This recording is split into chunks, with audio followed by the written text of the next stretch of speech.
Yeah, it's the worst job in the world. Oh, it is, man. So our testers, not only are they closely observing, our athletes in a very intimate way, they're waking our athletes up 5, 6 in the morning because, as we talked about earlier, in a good, solid anti-doping program, you could never know when the tester's coming. Yeah. Could be early at night, could be late or early in the morning, that could be late comes from at the night. prison system. They learned that from the prison system because that's what they do in the prison. They never let you know. They come when you're sleeping. Dun, wake up. They'll drug test Come on, you? drug test you. Piss right here. Really?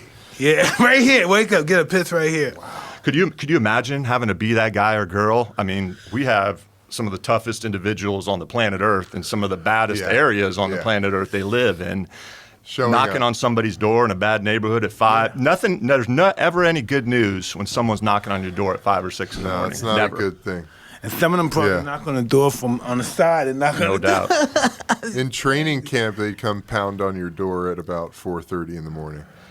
Check out we had an instance 2 weeks ago. So one of our fighters knock on the door. I think it's 5:36 a.m. Opens it up, and this woman says, "Hey, I'm here to take your blood." So this guy's like, "Okay, this is probably a UFC test. Come on in." So he starts giving the blood and starts noticing, man, this isn't usually how this happens. And she's taking a shitload of blood out of me. So he goes, "This is more than you normally take, isn't it?" And she goes, "Oh, John, don't worry." And he goes, John. He goes, "My name's Dan." Oh, nah, get the fuck She had the wrong house. Fuck, I wouldn't believe it if you wouldn't. She had the wrong house, I swear to God. It was the same number, but the next street over. What are the fucking odds that someone at 6 in the morning is there to collect blood and the person's used to it? Yeah. I mean, that would never happen in a million years. That's a nightmare, It's crazy. dude.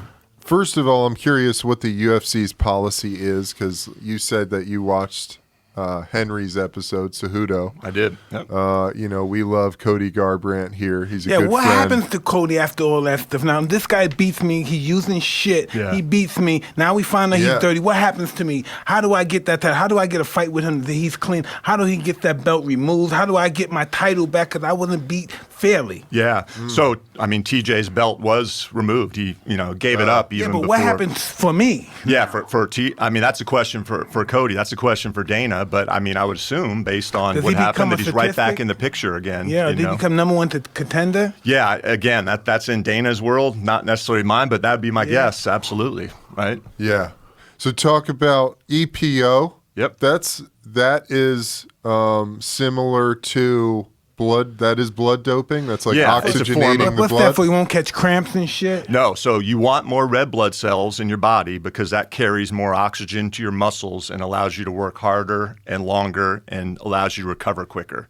But is that dangerous to you? Does it hurt? Did it fuck if you you up? have, the danger with blood doping and EPO is the more red blood cells you have, the thicker your blood becomes. And if you have any type of blockage in your body, in a vein or whatever, those red blood cells can block it up quick. I'll give you a great example of this. So in professional cycling, EPO kind of came on the scene in the late 80s.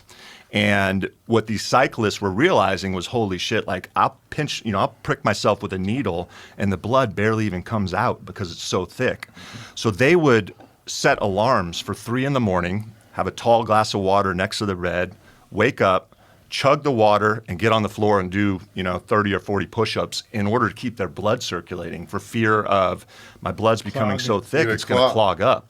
Wow. I mean, so super, super dangerous if you're not doing it right and get that red blood cell count up too high. That sounds There were terrible, some cyclists dude. in the late 80s that were dying. I mean, some of the best in shape athletes on the planet dying in their late 20s and early 30s of strokes and heart attacks. Now listen, know what's so ironic Fuck when you that. say something like that, when you're just an average, if you're an average person, like a young athlete or something, a young person, then you're not even thinking about the afterlife, you're not that conscious yet, and just think about it. Would I give up, say I'm 20, I'm going to die at 50. 50's fucking old anything. I got 30 fucking years to do it. Would I rather die at 30 and live the life of a god? Yeah. Yep. There's a famous poll they take every 4 years at the Olympics, and they ask Olympic athletes. Where I came from? The glory, yeah, I want glory. I don't even want the money. Just give me some glory. Other than just being fucking abnormal, just a normal motherfucker in the hood. Just give me glory. You don't even have to give me money. Just give me somebody know my name and pat me on my back. Yeah. Yeah. Yeah, they poll the Olympic athletes every 4 years saying if there was a pill that allowed you to make win a gold medal, Oh, but would take absolutely. 10 to 20 years off your life, would you choose Yeah. to do that? Oh, And every year, Majority 80, says 90%, yes. like, hell yeah. We don't even have kids yet. Yeah. We don't even know the concept of loving our kids more than we love ourselves yet.